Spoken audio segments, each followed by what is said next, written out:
G'day, I'm Reuben from Aussie Butcher New Lynn, team member of Hello Sharp Blacks, and I'm here with Maddie from Rum Que.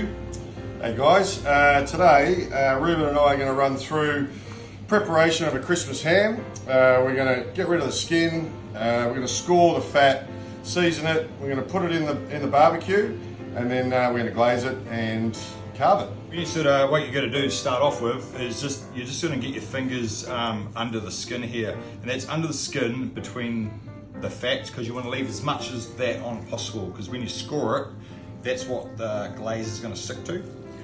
If you're having trouble, what you can do is when you've preheated your oven or barbecue, you can chuck it in it for 20 minutes, and that'll just enable you to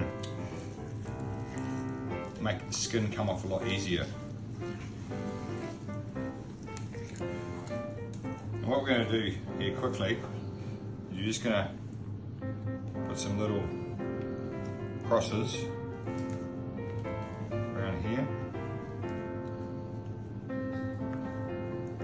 just so it looks pretty.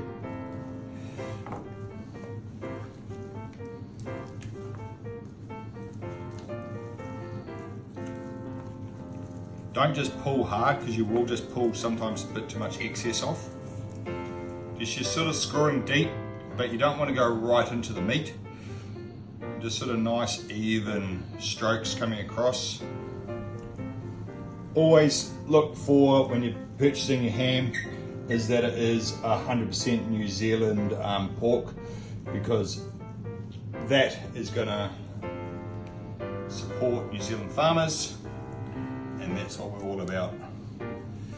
Now we've got the skin off. Reuben's done a nice crisscross pattern in the fat. It's a good fat layer here. So an optional, I guess, step here is if you want to season it, you can definitely use salt and pepper or your favorite rub. Today I'm going to give our charcoal chicken or our barbecue chicken rub a go.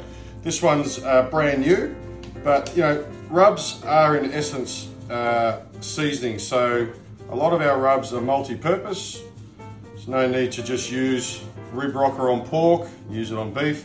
I'm using our barbecue chicken today on our leg of ham. Look at that. Okay, so it's all seasoned up. I've got the barbecue set for 150 degrees Celsius. You can put this straight in the oven at 150 degrees. We're just going to wait for this rub to set, and then by then the little crisscrosses that Reuben cut are going to open up, and then we're going to start glazing, so that glaze gets right down inside all those cracks.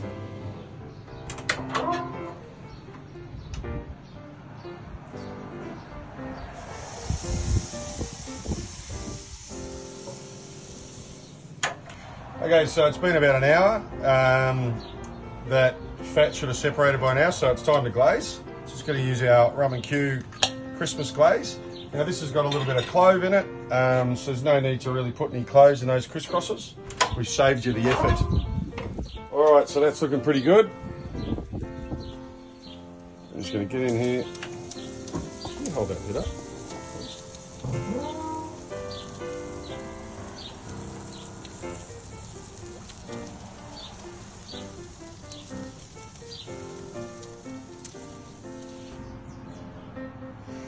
Okay, it's been about an hour, so time for a second glaze.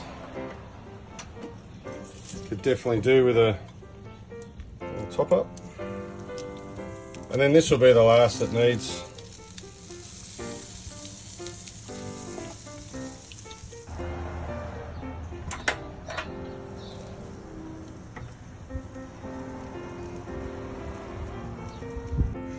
All done after 3 hours on about 150.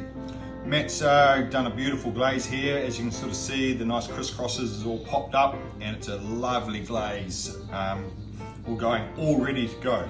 So I'm just going to show you a couple of different ways of doing this. On this full leg, which has the H bone removed, so you've got a bit that's boneless, so we're just going to carve down here.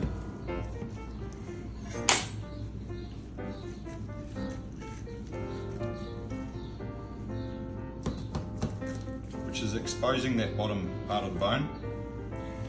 I'm going to put that there.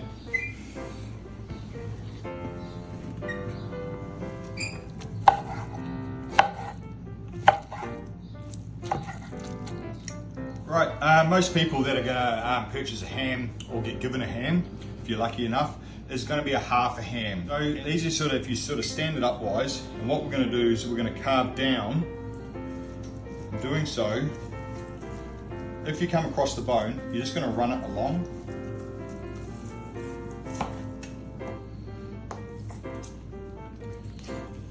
We're just going to put this to the side here.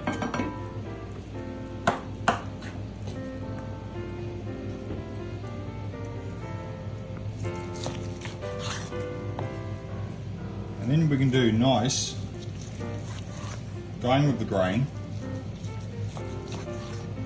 slices. As thin or as thick as you're needing. And then you're going to cut a little flat spot off, just off the bottom there, so the ham sits nice and flat. And then you can get into the top. The reason we cut a little flat spot is that you want to be sort of safe. No one wants a trip to the A&E on Christmas Day. So when you're carving across, and then you can just come across the bone like so. Perfect. Alright, I think there's only one more thing to do. Cheers. And cheers. Merry Christmas. Merry Christmas. I hope your feast is awesome.